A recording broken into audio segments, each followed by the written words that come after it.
Hello, and welcome to another episode of the Tell Nut Show. As always, we are your hosts. We have the fabulous Kirsha Fox, author of Son of Deception and The White Leaf Child.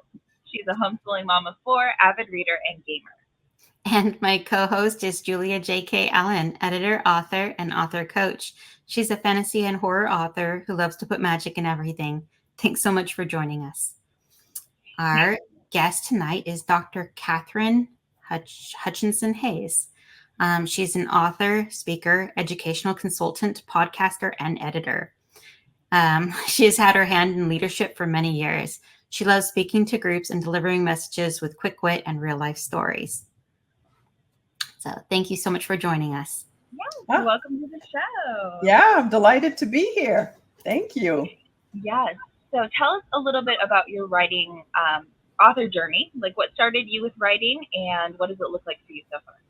Yeah, great question. I fell in love with literature writing when I was really young. I just fell in love with words. My parents, especially my dad, loved poetry and shared poetry with us. And, but life panned out differently than I thought it would. And I ended up in education. I was a principal, was a teacher, of course, before then. And I continued to dabble in writing by writing for columns, writing for educational journals. I was even supposed to have my dissertation published. And I got really ill after having my last child. And it made me just rethink the purpose of my life and my true passion. And I wanted to try out the publishing industry. And I took a sabbatical from education. It was supposed to be maybe a year to 2 years. And it ended up being like over a 15-year journey where now I work full-time in the publishing industry.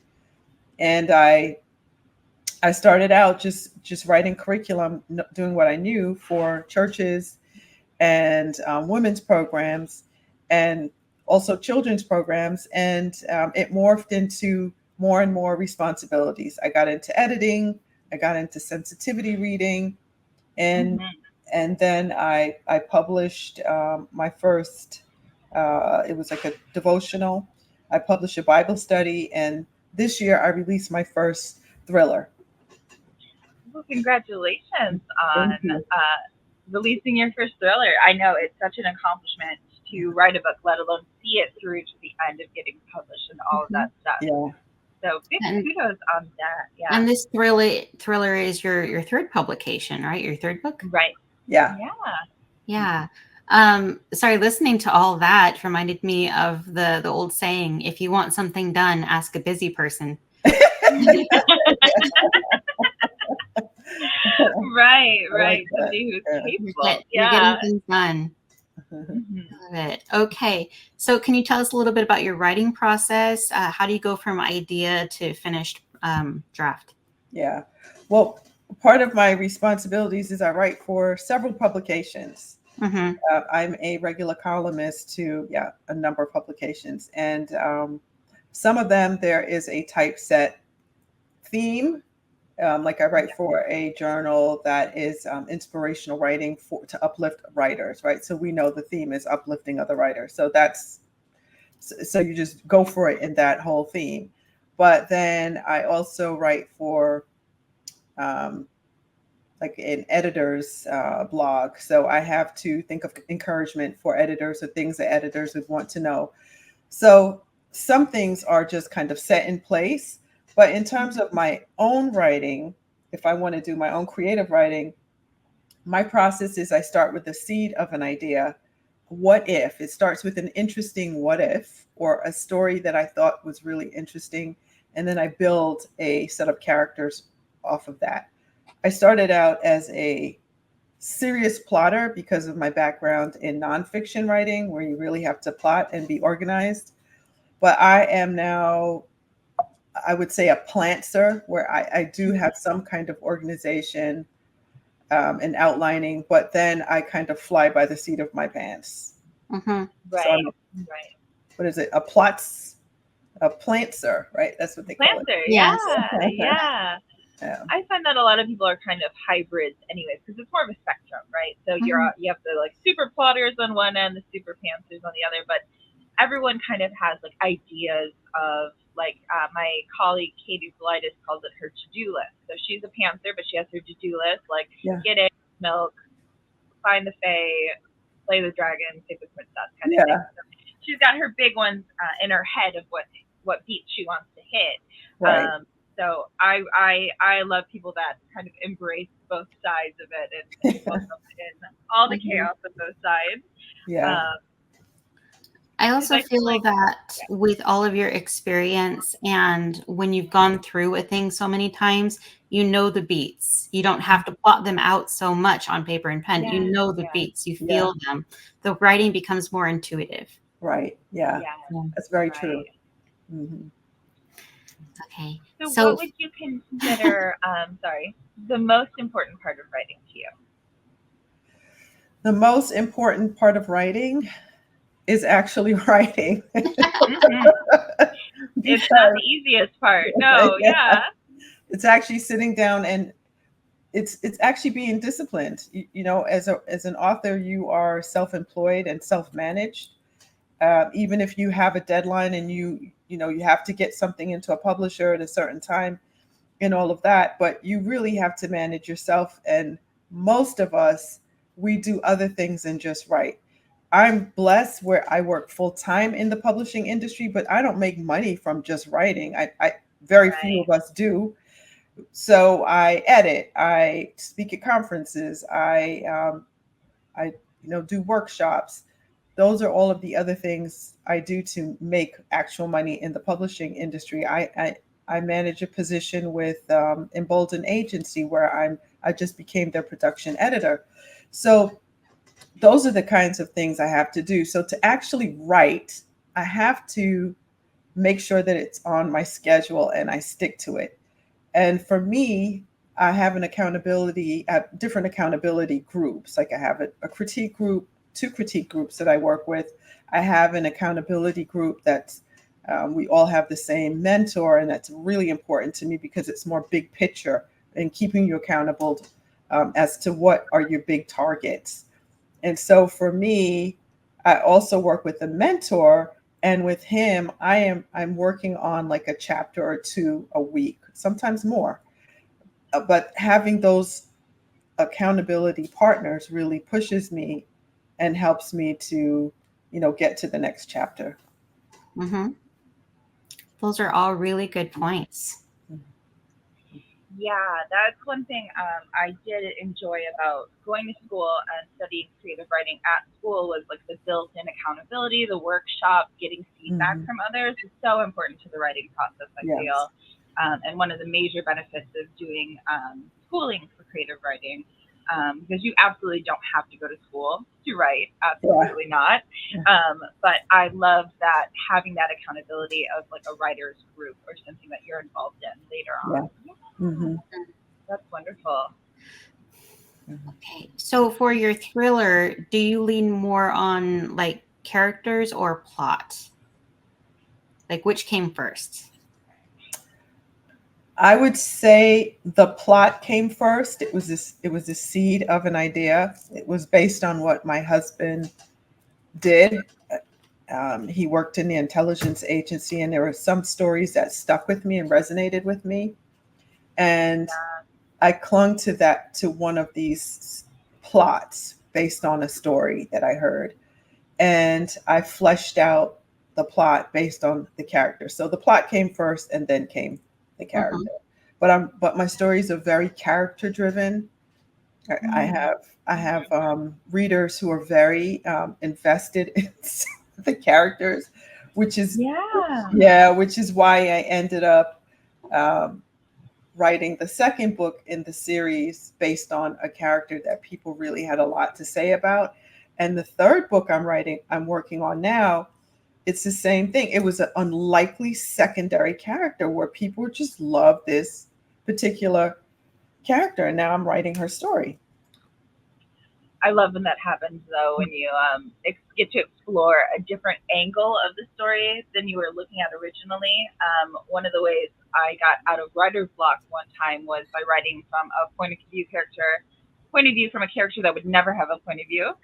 And I loved writing it so much, I ended up putting her point of view in the other two books. So Oh, wow. Oh, that's yeah. super cool. So, Yeah. but it's like it's great because like especially when you're dealing with writer's block or things like that, like just shaking it up and looking at it from a different angle can be so like open your mind and Right. really get ideas going. So Mm-hmm. I love That is that true. practice. Yeah. I love that when those secondary characters just like steal the show and I Yeah, know. they just grow so much bigger than the pot you planted them in. exactly. Yeah, Yeah, right. two of the females. My first book, my lead is a male. I'm all in, Mm-hmm. and my the next two books are female driven, and they called for their own books. I never saw it coming. Right, right. I love how writing kind of snowballs like that, where we get these side projects off of the main project that we have in mind, and then it's Yeah, just like, which idea do we work on next is a struggle. yeah. I did want to ask, what makes you choose thrillers specifically as your genre of fiction that you are really going with? Yeah, I'm drawn to action, suspense, Mm-hmm. uh, things that can be a little dark. I don't like completely dark. That's Right, why right. the tagline of my like I've run a podcast about thriller and suspense writers. But the tagline is, murder, mystery, mayhem with morality, because I always want to bring Mm-hmm. it back full circle. I just don't want gratuitous violence, that kind of stuff. So what made me write it is that's what I really love to read. I love psychological thrillers. I love all kinds of thrillers. There's so many different subgenres, and I love a lot of them. I'm not a Yeah, chick no, flick kind of girl, yeah. So it's what I right, like to right. watch and Yes. read. Yeah, I Yeah, love I feel like mystery and twisty plots so much. yeah. yeah, I think that a lot of women also are like true crime buffs and things like that. Like we don't want the, pink sparkly happy stuff all the time, for yeah. a lot of people. Thrillers can be such fun and just like get your heartbeat racing and like what's gonna happen next. I love anything that has that kind of psychological fear through it, like Hmm. whether it's horror or thrillers that like you said, Yeah. the psychological stuff, that's what's really terrifying, I find. So I really enjoy Yeah, those as well. Do you yeah. have a favorite author, and what do you think they do really well? Yeah, I have many favorite authors. One is Walter Mosley. Walter Mosley is just an incredible storyteller. His gift for writing great dialogue, like any one of his books that I pick up, he has certain characters in some of his series. I can tell who is talking without even looking at the name. I think that's a gift. Another That is one good. is, Yeah. yeah, Zora Neale Hurston. Mm. Um, Zora Neale Hurston was just before her time. She's part of the Harlem Renaissance, died way too young, lived in Florida, where I currently live now. And she was just prolific, especially in all that she faced as a female minority author. Just incredible. Her language, to me, even though the time period is different from now, it's so green in how she replicates people's feelings, their emotions. Um, Incredible. Another one is Kirsten Moglin. I talk about this girl all the time, and sometimes she may not be on people's radars because she is and she does indie publishing, but she does it really well, and she cranks out books. I don't know how Kirsten does it. She cranks out books a mile a minute. She's extremely successful at what she does. And at first, I was really wary about her. I was like, "There's no way she could be writing that fast and writing good." Well, Mm. I was I was really pleased to find out that her writing is excellent. I had the chance to meet her at Killer Nashville, a writers conference where we both were up for awards, and she won big, and she continues to win awards for her writing because she writes fast, but she writes well. Amy Tan, another one I love, Mhm. and James Patterson, oldie but goodie. Tosca Lee, Ted Decker. I could go on and on. You want me to stop right now? I'm sure we all could. Oh, no. I mean, that's a big part of writing, is being such a lover of words. We enjoy consuming and reading. So I love getting everyone's recommendations on people.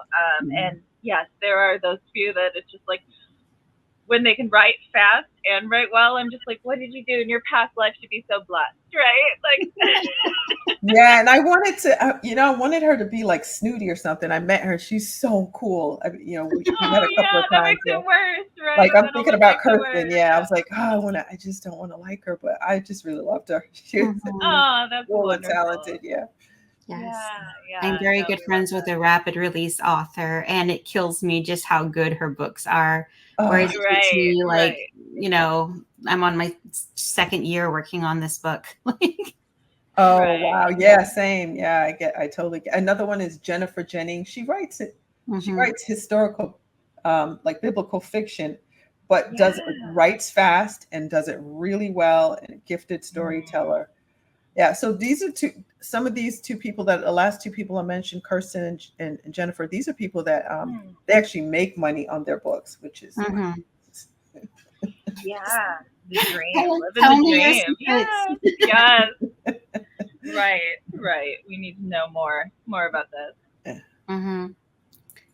So, what have you learned from the writing process in this journey that you've taken? You say 15 years or more. Well, you learn a lot about yourself, right? I had to learn about what. First of all, to really take yourself as a writer, I had to learn that there are things I have to cut out of my life, because I really love to be busy.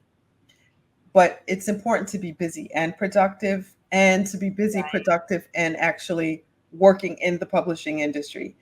Because people who think like me, you have to be careful, because you can be all over the place. And then, 5 years have gone on and you haven't finished a project. So I had to really work on managing myself and learn what it is to prioritize things that are going to they're going to progress my writing career. And then they're going to give me the opportunity also to invest in other people. I firmly believe in knowing what it is to pay it forward and backward. Be grateful for people who have helped you, and also know what it is to invest in people who are coming up. That's just lovely. I love that. Yeah. No, there's that saying that's very popular in the writing community, like a rising tide lifts all boats, right? So it's that whole idea that we are not each other's competitions. We can help each other succeed, and just means more people succeeding by forming a community. So I really love that view. Yeah. And I mean, I think at that core, that's the reason why we have this podcast. We're not making any money off this, but we are trying to find ways to shine light on more authors and, help create more of a community feel and get to know people and, share our wisdom. Yes, absolutely. Yeah. And other practical things that I learned is to be careful about editing while you're writing. Just write, just get it out, and then go back and edit. That I had to, because I'm also an editor, so it's hard not to do. It is, but I find that when you're trying to be creative, you want to wear your creative hat, and you want to get as many ideas, and just generating ideas is the point of being creative. But when you put on your editing hat, you're starting to analyze your ideas and judging them, which one's better, and you're just being analytical and critical of yourself and your ideas, and it's hard to switch back and forth, right? I think what you're saying, it can be very difficult when you're just like, I just need ideas, and as many as possible. You don't want to be judged them yet, so you don't want to get ahead of that. Okay. It's kind of fun. One of our questions is how do you make time for writing? I feel like you touched on that a little bit of like, you just have to make time for writing, right? Yeah. And as you get busier in the publishing industry, so now I have editing clients, I'm I'm teaching at conferences and things of that nature. I just started working on book launching. That's something new. So I have to make sure I don't ignore my own writing. That's a massive issue that happens with a lot of us. So I have an agenda. I'm looking for it somewhere right here, but I have an agenda and I kind of have a to-do list for my day. And in it, it's always something that I have to do for my own writing. Like, Catherine, you have to get this down. So each day I may be working on other people's stuff, but I'm always making sure that my writing still is a priority.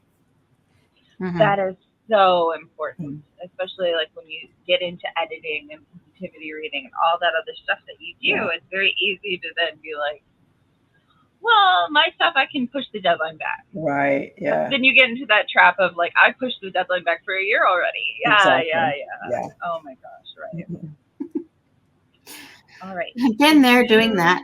Yeah. Right. Yeah. It's coming together though. It's coming together. Yeah. All right. What would you say is your favorite part of writing? My favorite part of writing is when there are twists that happen that I didn't see coming. And I think that's the beauty in being a part pantser. Pantsers, we don't have to have this strict outline or this strict strategy of how we're going to get through everything. We allow our characters to grow and blossom organically. And when I see something when something happens that I didn't see coming, that I really enjoy that. There are characters where something will happen and I'm like, wow, how she reacted. I didn't know she had such anger, or I didn't know this affected her so much. So your characters actually they start coming alive to you. And when you speak to people who aren't writers, you sound kind of crazy, but other authors understand this. Your characters start having a life of their own. Yeah. And you really start understanding them more and more. Like I start understanding like, wow, this character, she would love this restaurant, or I think she dresses this, she would love this outfit. Now that's a cool thing, because now you are really understanding your character. And when you have a deep understanding of your character, you can write with such depth that they come across as real people. Yeah, no, that's wonderful. When you feel that connection with your character, is there anything that you do to help understand your characters better? Yes, sometimes I start with I'm writing a series night right now, so some of the cast of characters I know them, but I started out with like a whole personality thing, like what their sign was, what their birthday, their favorite color, what their backstories were. So each character before I put them out on the set, like I had to know certain things about them before I released them out into the world. Yeah. So that helped me to, understand the different characters. And so if there's one character who dealt with a lot of abuse during his life, the way he interacts with people and the way he behaves, even the way he deals with his children, it's all based on that history. Yeah. No, I like to figure that out about my characters as well. The ghost of what haunts them from their past and affects how they interact in relationships now. Yeah. That's a really powerful thing to know about your characters, knowing that little bit about them. So I love that.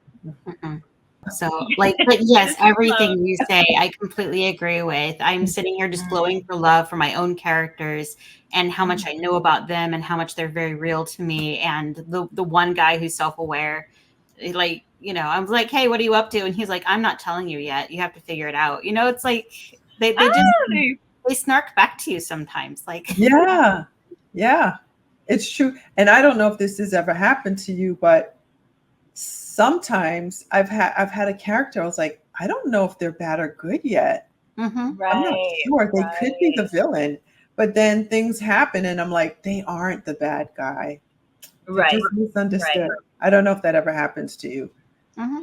Yeah, it does. I think those are like kind of the most powerful characters, though, when you're kind of looking at them like, who really are you, though? Like, what Yeah. are what is your morals that you hold to? Because I think a lot of people really love like the dark hero or the gray character. You know what I Right. mean? That is maybe not Yeah. Superman of always doing the right thing, but Yeah. like also is not the villain.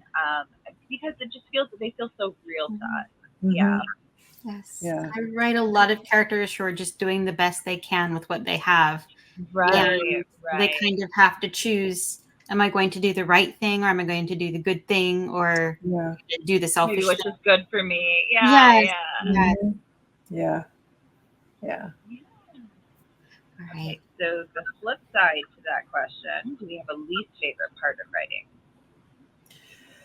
The least favorite. Okay. So the least favorite is when an agent or a publisher are like, yeah, you got to cut like 5 to 10,000 words. Oh no, yeah, that's the worst. Yeah. And you're like, what? It's all delicious. Like, why?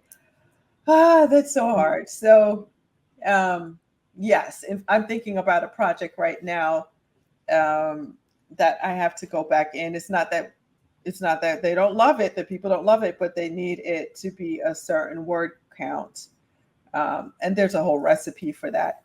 So that's fine. But that is not fun because for us, like when we finish a project, we're like, but all the words are important. So going back and stripping things down, you'd be surprised though to see how sharp and concise it will make your writing. It's just not fun to actually go in there and to do the heart surgery.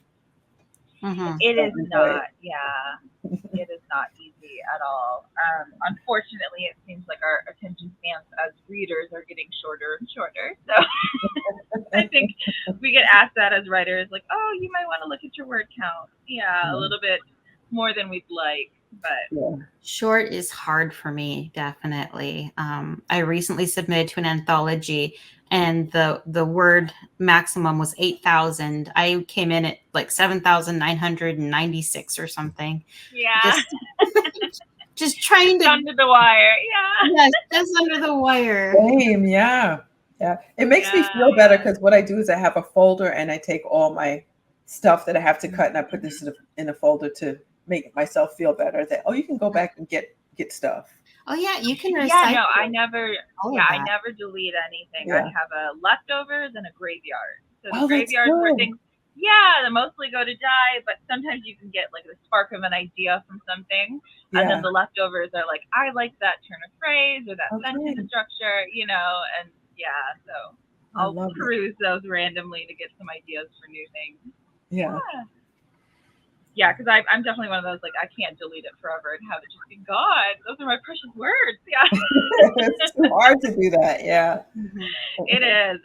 But if it's not serving the story, it is nice to put it in a different document and be No, like, but okay, it's this is not in super this story, useful. but yeah. Yeah. Mhm. I only just fished is, out of a yeah. different document something that I wrote like a year ago. I was like, oh wait, where did I leave that? Because that would fit in so well right now. So I go back, pull it out, and just it fits. It fits. Yeah. Yeah.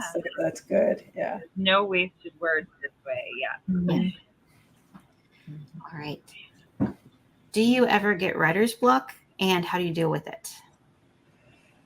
Yeah. So I rarely get writer's block. What I do is I'll be writing something and I get frustrated. I'll have more writer's frustration because I'm like, this is just, it's not ringing true. It doesn't sound right. So when I'm frustrated, what I do is I step away from the project and I read really good writing. It's a bunch of writers that I mentioned to you. I am surrounded by books. I get books all the time because of my work and because of the podcast and because of my own purchasing habits. we shall not talk about that. But I go there for inspiration. I'll go for a run. I'll get on my treadmill. I'll exercise. I'll hang out with my dog. Maybe I'll watch a clip of something. There's some movies that inspire me. So I'll look to things for inspiration.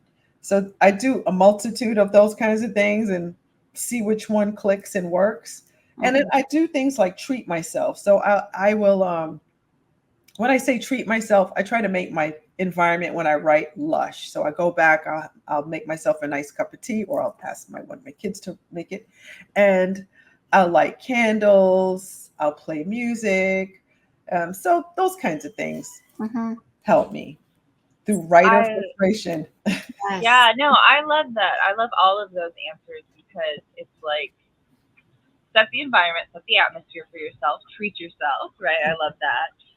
But also like going for a run or getting the blood flowing to your brain. Your brain also needs blood to function, so getting kind of your frustration out, but also like getting blood circulating, or just consuming media, getting that creative well refilled and being like, okay, I need imagination to work, so I need to fill that source of imagination. So I love all of those answers for it. And I love that you only get frustrated, you don't get blocked. Yeah, not too much block. It's more frustration. Like, oh, that sounds so dumb. Like, come on, girl, you got to get it together. Right. So the words are not wording. Yeah. Yeah. Not always. What would you say influences your writing? Like, what inspires you to get your ideas? Yeah, there's so much going on in the world today. We don't lack for stories or things to talk about. Right. And so what inspires me is visiting themes of how can we be more unified. One thing that really drives me crazy is racism. All the isms drive me crazy, to be honest with you. But because I think it's near and dear to me because I come from a really mixed up family. And so I like to look at things from a lot of different sides. I think that my family, we have a really unique opportunity to be real comfortable in our skin with people who look all different kinds of ways. Like I have first cousins with blonde hair and blue eyes, and or someone who's really dark. So, and then my family being from Jamaica, their coat of arms is out of many, one people, which is really true because they're really culturally and racially diverse. And so I was always taught to look at people for their heart, their personality, how you can become a friend through what you have in common, not what's different. So some of my writing, when it comes to the thriller, the story I'm talking about, the stories that I lean into are stories about how can we tear down disunity? How can we do that? And so I will visit those kinds of themes. Like in the second book that I'm dealing with, it revisits the first book, A Fifth of the Story, where it really ventures into a relationship between a guy and a girl. She's African American, he's white, and the intricacies of their relationship. So those are the kinds of themes I like to write about, but I like to surround it with a really exciting story, shoot 'em up, bang, bang, twisted plots, sick, crazy villains, villains, and some red herring, and there you have a story. That's a good recipe. Yeah, it sounds fabulous. I love that tearing down disunity. Like that just, that's such a great way of phrasing it. And it's great theme to work on too. I can relate. I'm half Korean, my dad was American, and love it. Yeah. It's so important, I think, in our relationships with anyone to try and see things from someone else's perspective. That's why reading creates so much empathy, and it's so valuable to people in general. It's not just, a way to pass the time. It's practicing putting yourself in someone else's shoes, literally, Yeah. and seeing the world from their point of view so that you can Yes. better understand other people. Mm-hmm. Yeah, I love that. Yeah, what a great theme. Disrupting disunity, like tearing it down. That's great. All right. This is my favorite question. What has been your most significant writing victory so far? Significant writing victory. It's twofold. Releasing my first debut thriller. Significant for me. It was absolutely amazing. And then this sounds like it doesn't really have that much to do with, well, okay, another thing that happened was I released a book last year with a team of my bloggers, and we're committed to, until the good Lord tells us to stop, to release a book annually based on our blog theme. So last year it was Focus, and one of the devotions in there was nominated as a Selah finalist, which is a big thing for especially for Christian writers. It was at the Blue Ridge Mountain Christian Writers Conference where they recognize you, and Selah is a big thing. So I didn't win, but I was invited to the party, so that felt good. And, Yeah. and then the other thing are that two authors I work with. One was also up for a Selah, and another one was up for something called a Foundations, which Selah is published. Foundations is unpublished manuscript. And so one became a finalist for Selah, and the other one won in her category in Foundations. And I was their editor, and that I felt like I really won. So those things are huge for me. Yes. No, editing work can be very difficult, of course, but very rewarding when you just see that story start to polish and shine itself through the hard work of the editor and the author, of course. It can be very rewarding when you read the final product. You're just like, yay, it's so good. You sort of get those proud auntie. Like, yes, like it's not your baby, but you helped with it. You helped raise this thing a little bit. Right. You're so proud of it. You're so proud of them. Those are all really wonderful things for you. Like, I feel like as writers, we struggle so much with, are we good enough? Are we any good at all? And to have someone be like, you know what, you could have won this award. Like, you know, like that's so reaffirming. Validating. Yes. Validating. Reaffirming is such a good word. Yeah. But to have someone say how much they loved your stuff, you know, it's so wonderful. Yes. Now, one of my favorite questions is not as touching. It is more, what writing advice do you hate? Either you think it is too broad of a brushstroke or it should not apply to anyone. What's writing advice that does not mesh with you? That doesn't mesh. When people say write what you know, and I may have been guilty of actually saying that. I'm sure there's a podcast or interview somewhere around where I probably said something like that. But I've learned that you don't have to write what you know. If you research it and you really put in the hard work and time to understand what it is that you're writing about, I think that you should go for it. One of the things that I hate, sorry, this is a little touchy for me, is when people feel like, well, I can't write that because I'm not this, right?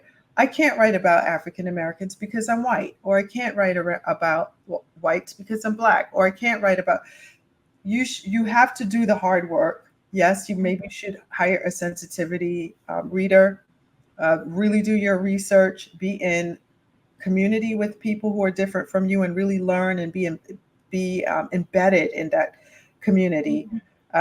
And write about a diverse cast of characters. I think that's what makes literature so rich. So don't just write what you know. Do the research and then write it. And I'm sorry if I've said that to people. It's all right. It's all right. Yeah, no. The whole point of like when we learn more about something, we are allowed to change our minds and change our stance on things. It's character growth. I like that, aftergrowth. I love what you're saying. Don't put yourself in a little box just because you don't know a thing yet. You can learn, you can grow, you can get bigger, and you can do more. Right. Yeah. Absolutely. That's wonderful. Yes. Mhm. Right. I think it's important to write diverse people in our books because the world is diverse. Yeah. Maybe we don't tackle what it's like to be a victim of racism if we don't understand it very well. But Yeah. like you said, there's research, there's sensitivity Oh, readers, yes. there's a lot of things you can do to Yeah. learn more about the subject and then Mhm. move from that. I Absolutely. like I said, reading and writing is a lot about empathy. So just being able to Mhm. understand that perspective in the first place. Yeah. Yes, Yeah. absolutely. Absolutely. Yeah. Well, thank you so much for spending time with us tonight. We do want to give you an opportunity to let us know about your social media handles and where we can find out more about you and your books online. Yeah. So come hang out with me at my website where you see all the things. It's www.Katherine, Katherine, Hayes, Hayes.com. And there you can connect with me, see what I'm up to. I'm also very active on X, formerly Twitter, and I'm active on Instagram. And Instagram is at author Dr. Katherine. So come on and hang out with me. Let's have some fun in the author world. We're better together. Yes, love that. Thank you so much for joining us again and taking time out of your busy schedule. So we really appreciate that. Yeah, thank you. It's been wonderful. The questions were great. Oh, thanks. Yeah, we like to have our guests be prepared with the questions beforehand. But Yeah. yes, thank you for joining us, and thank you to everyone who's been listening along at home. There's more than one way up the mountain, and remember that our next episode will air Friday as usual. If you're interested in being a guest on the show, you can find us on social media at The Tellnut Show or email us at thetellnutshow@gmail.com. Thanks again for listening. Thanks again for listening. If you enjoyed the show, consider subscribing and liking. We appreciate all the support. Julia J.K. Allen is an author, editor, and coach and can be found at hijingsrudder.com. Kirsha Fox is an author, avid reader, gamer, and mother to four, and you can find her at kirshafox.com. Thanks and see you next time.